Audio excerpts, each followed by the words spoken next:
अनीता की मधुमक्खियाँ। एनसीईआरटी पाठ्यपुस्तक पृष्ठ संख्या 39।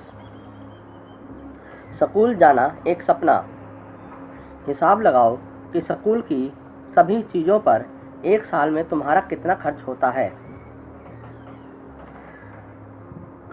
चित्र देखिए। उत्तर चीज़ें। फीस नंबर 1 खर्चा 12,000। नंबर 2 स्कूल आने जाने में 1,000। नंबर 3 कॉपियाँ 1,000। Number 4 pencil pen 500। Number 5 uniform 2,000। Number 6 बस्ता 500। नंबर 7 खाने का डब्बा 2,000। नंबर 8 जूते 1,000। कुल 18,200। एनसीईआरटी पाठ्यपुस्तक पृष्ठ संख्या 40। स्कूल जाना एक सपना।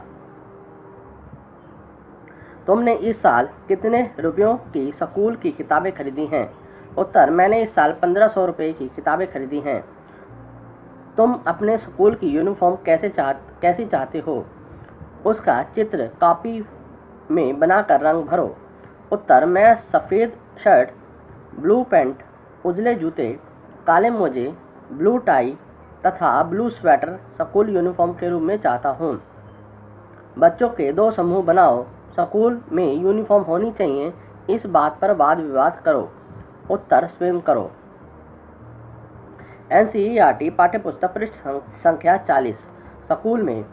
क्या तुम कुछ ऐसे लोगों को जानते हो जो पढ़ना चाहते थे लेकिन अपनी पढ़ाई पूरी नहीं कर पाए। उनके बारे में कक्षा में बताओ। उत्तर हाँ, मैं एक लड़के को जानता हूँ जिसका नाम मोहन है। वह मेरे घर के पास रहता है लेकिन वह अपने परिवार की ज़रूरतों को पूरा करने के लिए काम करता है। हालांकि देश में बच्चों का काम करना अपराध है, परंतु वह अपने घर में एकमात्र लड़का है, इसलिए उसे अपने परिवार का भरण पोषण करने के लिए काम करना पड़ता है, जिसके कारण वह चाहते हुए भी पढ़ नहीं पा रहा है।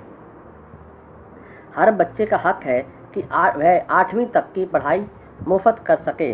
क्या सभी बच्चों को यह अधिकार मिलता है। उत्तर हाँ, सभी बच्चों का हक है कि वह कक्षा 8वीं तक की पढ़ाई मुफ्त कर सके, परंतु बहुत सारे बच्चे बहुत सारी समस्याओं के कारण 8वीं तक भी नहीं पढ़ पाते हैं। मोहन उस तरह के बच्चों का एक उदाहरण है। एनसीईआरटी पाठ्यपुस्तक पृष्ठ संख्या 41। स्कूल से मधुमक्खी पालन तक।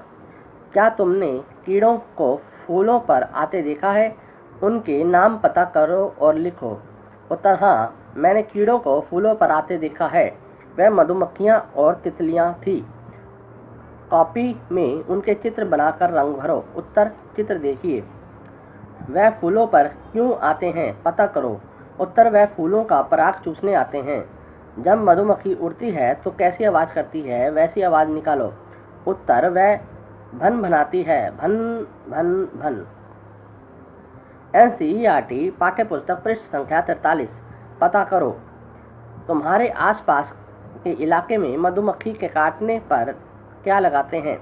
उत्तर मधुमक्खी के काटने पर प्राय काटे हुए जगह पर खाने वाले सोडे को रगड़ते हैं, जिससे दर्द में से आराम मिलता है। मधुमक्खी का चित्र कॉपी में बनाओ, उसमें रंग भी भरो तथा अपना मनपसंद कोई नाम रखो। उत्तर इस मधुमक्खी का नाम नीना है। अनीता के 20 बक्सों की कुल कीमत क्या थी। उत्तर एक बक्से की कीमत 2,000 रुपये थी, अतः अनीता के 20 बक्सों की कुल कीमत 2,000 गुना 20 बराबर 40,000 रुपये थी। एनसीईआरटी पाठ्यपुस्तक पृष्ठ संख्या 44-45। पता करो। अनीता और गांव वालों को 1 किलो शहद के बदले 35 रुपये मिलते हैं। तुम्हारे यहाँ 1 किलो शहद कितने रुपए में मिलता है। उत्तर मेरे यहाँ 1 किलो शहद 250 रुपये में मिलता है। तुमने किस किस रंग का शहद देखा है। उत्तर मैंने सुनहरे तथा भूरे रंग का शहद देखा है।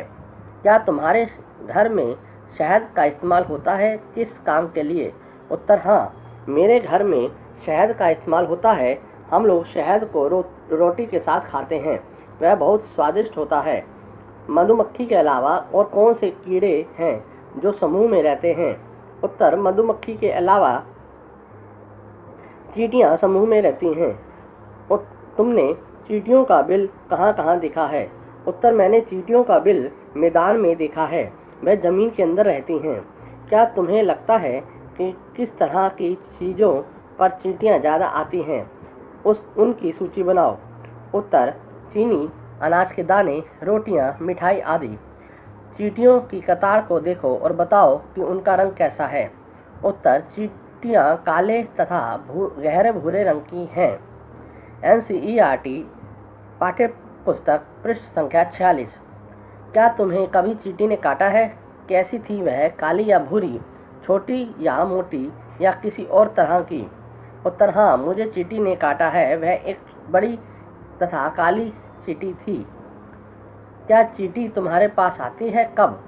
उत्तर, हाँ, जब भी चीनी या किसी चीज़ के दाने जमीन पर गिरे होते हैं या कहीं भी रखे जाते हैं, थोड़ी ही देर में चींटियां आ जाती हैं। कुछ छोटी और बड़ी चींटियों को ध्यान से देखो। चींटियों के कितने पैर होते हैं? उत्तर, चींटियों के 6 पैर होते हैं। बड़ी चींटी के पैर? उत्तर, बड़ी चींटी के 6 पैर होते हैं। छोटी चींटी के पैर? उत्तर, छोटी चींटी के भी 6 पैर होते हैं। एक चींटी का चित्र कॉपी में बनाओ और रंग भरो। उत्तर, चित्र देखिए। तुम अक्सर मूंगफली खाकर उसके छिलके फेंक देते हो। चलो उन्हीं छिलकों से रंग बिरंगे कीड़े मकोड़े बनाने की कोशिश करो। उन पर रंग भरना ना भूलना। उत्तर, चित्र देखिए।